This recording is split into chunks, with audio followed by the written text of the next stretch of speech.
As a result of the trials and tribulations of West Ham United, the job of Graham Potter comes under sharp focus. It's an unfortunate fact of life that when Premier League results start to go wrong, that the manager is the one that ultimately will pay the price, as opposed to the players. So with this in mind, we need to have a look at some of the contenders for the managerial position at West Ham United. Should Graham Potter's tenure in the role of manager come to its conclusion? Let's get stuck into it. But make sure you put your comments in the section below. This is really important, guys. Drop a thumbs up on this video. There's a new thing as well. Apparently you can do something called hype. You can do it 3 times per week by all accounts. If you have a hype that's available, maybe even consider doing a hype. I'm guessing it helps in some way to get this content out there to places it otherwise might not get, so why not? Also, just have a little check to make sure if you're subscribed. If you are, thank you very much indeed for your continued support. If you're not, please click the button that says subscribe. This doesn't cost you any monetary value. We don't have any of your data sensitive information, and we help to grow this channel into something bigger and better. And I'm pleased to report we've just literally broken the 1,600 subscribers mark. Thank you very much indeed for your support in this matter. Okay, so let's get stuck into it. Graham Potter, as I've said on previous broadcasts, I hope that he does well. I hope that he can turn it around, because ultimately, if he can turn it around, West Ham United will start to move up the Premier League table very quickly. However, if you was to ask me the question, do I honestly believe that Graham Potter's got the capability to be able to execute that particular plan? I'm afraid the answer would be, with regret, I do not. I think he cuts a very forlorn figure on the touchline. He looks someone that's bereft of confidence. I'm not entirely sure how much the Chelsea job took out of him. But at the end of the day, that doesn't really interest me. I need to see the West Ham manager giving his all and doing his very best for the team that he is employed by. And at the moment, with regret, I don't see that that's happening. So unfortunately, a byproduct of this is we need to discuss possible replacements. So let's get stuck into it. So one of the names that has been linked very recently is Jose Mourinho. Probably in terms of the stature of the managers that have been linked with a possible upcoming vacancy at London Stadium, Jose Mourinho has a glittering array of trophies that he's won through his career. He probably, to most people, was thrust into the limelight during his tenure with Porto, when he won the UEFA Cup, as it was then, now known as the Europa League, and he won the Champions League in back-to-back seasons in 2003 and 2004 respectively, beating Celtic and Monaco in the 2 finals respectively. From there, he got his big move to Chelsea, and it was at that infamous press conference where he proclaimed that he was the special one, a nickname that stuck throughout his career so far. In his first season as Chelsea manager, he won the Premier League in 2005, Chelsea's first league title in 50 years, which they successfully defended. They also won the League Cup and the FA Cup in his spell at Chelsea. He ended up departing and going to Italy, Serie A, Inter Milan. With them, he won the Serie A, and he also won the Champions League in 2010. He then got a big move, dream move, to become manager of Real Madrid, which was probably something of a triumph for him, especially given that previously he was with Barcelona and they snubbed him, so he ended up going to their big rivals. He won the La Liga whilst he was there and ended up making a return back to Chelsea a few years later, where he won a 3rd Premier League title. Moved on from there, Manchester United was another destination where he won a League Cup and a Europa League, the former UEFA Cup, and then moved on to our very near rivals, Tottenham Hotspur. He possibly could have won them a League Cup, but they dispensed with his services just before the final. He then went on to Roma, where he won the inaugural Conference League final. Then from there, he moved on to Fenerbahce, where he's just lasted just over a year, and he now finds himself out of work. I think it's fair to say that if he came in as West Ham United manager, he would bring with him an incredible CV.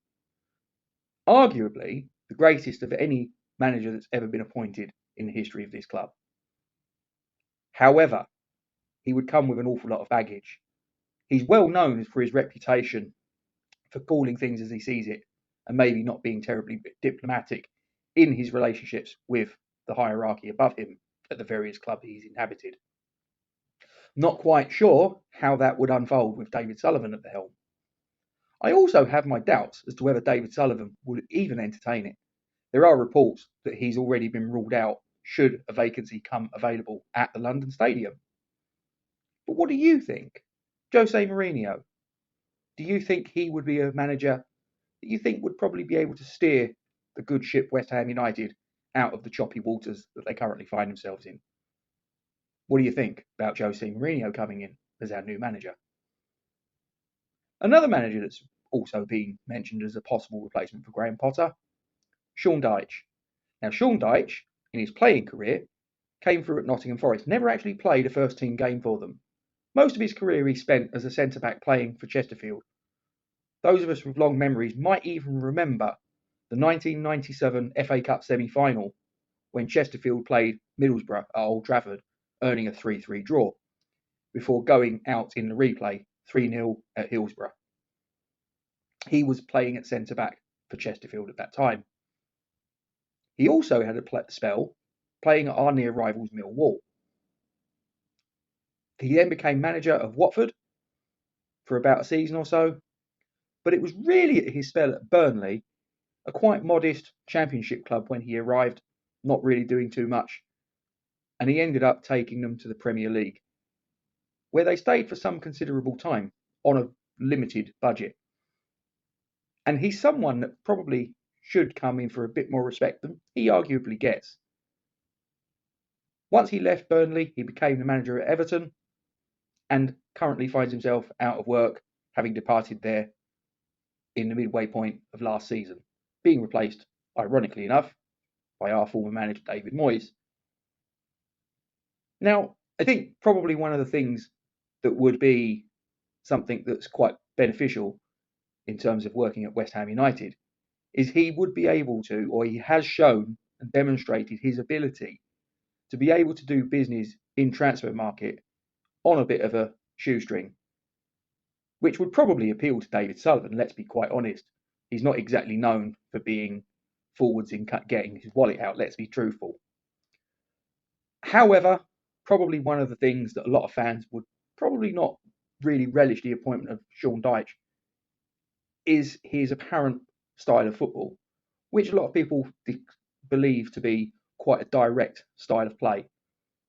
Long ball is probably a more straightforward way of putting it. But the one thing that you would say is that defensively his teams have always been pretty sound. And at the minute, we are anything but that. So, Sean Dyche, what do you think? Comments below. Another name that's been linked, Sir Gareth Southgate, former England manager. Obviously spent his career at Crystal Palace, Aston Villa and Middlesbrough. And it was the latter of those three that he became a player manager initially. Unfortunately, taking them down after a season or two into the Championship. He was eventually dispensed of his services in that following season in the Championship. He's never actually had a position as a club manager since then, although he has since then managed the England under-21s and, most notably, he had an 8-year spell as manager of the England national team, where he got the team to two consecutive European Championships finals. Unfortunately, they lost them both against Italy and Spain, respectively. So he has the ability to work with players who are working at a higher echelon of the game. As I say, 8 years as England manager is not to be sniffed at. So he's used to dealing with big personalities and big egos.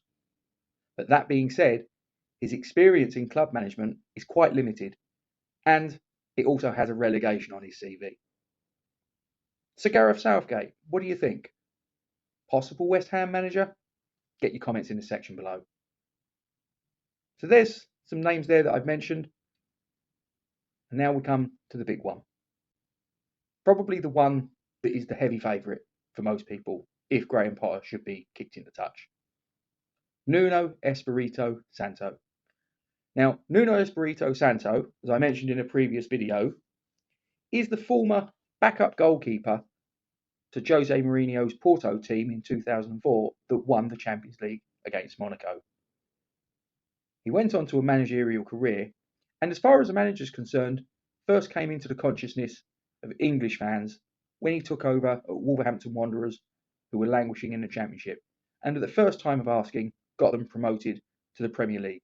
He then stabilised them as a Premier League club. Moving on from there, he became the manager of Tottenham Hotspur, our near rivals. Didn't really go too well for him there, and he was gone before you knew what was going on. He had a little spell in Al Ittihad, and then he came back to the Premier League as the manager of Nottingham Forest. They were heading towards the trapdoor, heading towards the Championship. 4-point deduction, no problem. Managed to steer them away from the bottom three to safety in the Premier League.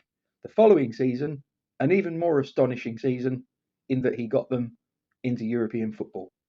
7th place finish ordinarily would have got them Conference League football. However, because of the issues surrounding Crystal Palace, John Textor having the multi-club ownership and Lyon qualifying for the same competition that Crystal Palace had qualified for of the Europa League, meant that Nottingham Forest were upgraded from Conference League football to Europa League football, and Palace relegated in the opposite direction of travel. However, although this was a great achievement for Nuno, there was some rumblings in the background between he, the chairman Evangelos Marinakis, and the director of football Edu. The end result of this was that there was a parting of the ways some weeks ago, ironically in the wake of our magnificent 3-0 win at the City Ground. Nuno Espirito Santo. Get your comments in the section below. So we've got 4 names there. You've got Jose Mourinho, you've got Sean Dyche, you've got Sir Gareth Southgate, and you've got Nuno Espirito Santo. Which one of those 4 do you think you would most like to see as a West Ham manager, should David Sullivan make the choice to dispense with the services of Graham Potter? And more importantly, why do you think they would be a good fit for West Ham United? Comment section below. Get stuck in. As I said earlier, please don't forget to drop a like on the stream. If you can put a hype on it as well, that would be much appreciated.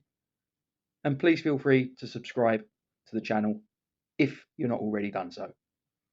Thank you very much indeed for your support. Stay safe. Come on, you Irons.